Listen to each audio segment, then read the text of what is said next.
Minamahal kong mga kababayan at mga kapatid, itinagdagal ako ngayong araw.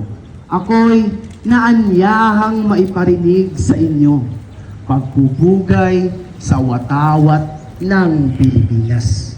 Handog ng isang mason.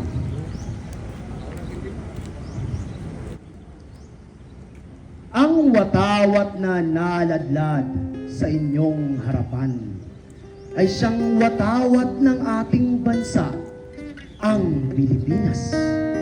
Kumakatawan ito sa isang bayang nagkakaisa na sa bawat himay-may ay may angkop na hugis ng kabuuan. Isang pangheograpikong sakop ng mga lupain na walang kabawasan. Isang republika, demokratiko, malaya at nagsasarili. Ito'y siyang sagisag ng ating pambansang kalayaan na nagsasalarawan ng lahat ng kaakit-akit at dinadakila sa buhay ng Pilipino. Hinubog ng matipunong kamay ng panahon, binigyang buhay ng isang mapagmahal sa kalayaang mga mamamayan at inakay ng mapagpalang diwa sa luklukan ng mga bansa. Naging pamalagi ang palatandaan ito ng ating pagmamana at nabubuhay na sagisag ng ating mga karapatan nang tayo ay isilang. Ang kaluluwa nito ay mabubuhay hanggang sa wakas ng panahon at ang kanyang matatayog na adhika ay matatapos lamang kapag ang mga bansa at ang mga lahi ay magmaliw ng ganap.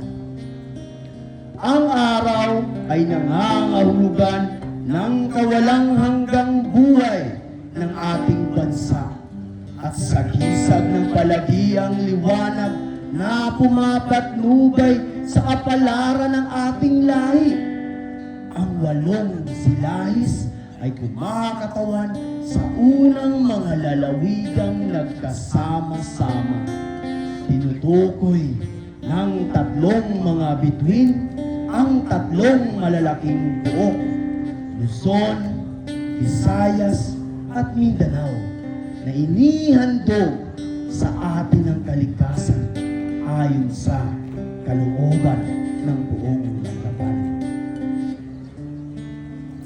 Ang puting tatsulok ay nagsasaad ng ating mapayapa at magiliw na hangarin, gayon din ng katapatan at kawagasan ng ating mga gawain ng 3 mga simulain ng masonarya: ang pagmamahal kapatid, pagsaklolo at katotohanan, at ng mga banal na panuntunan ng pananalig, pag-asa at pag-ibig. Ang bugaw na kalawakan ay nagpapakilala ng ating pag-ibig sa inang bayan, gayon din ang ating matayog na panuntunan at hangarin. Ang malapad na habing pula ay nagpapahayag ng ating walang humpay kinakakayahan na nagpapanatili sa atin sa isang bahagi sa kalawakan ng kalangitan.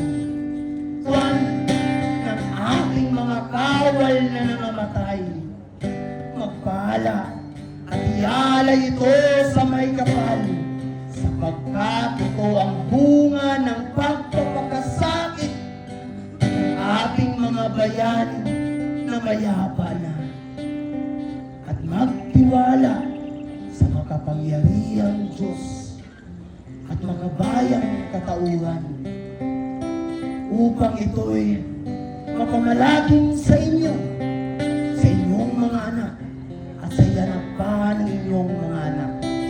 Luwalhatiin at lalong higit pang pagpalain upang ang mga namatay para sa kapakanan nito, sana ay pinangamatay ng walang kabuluhan.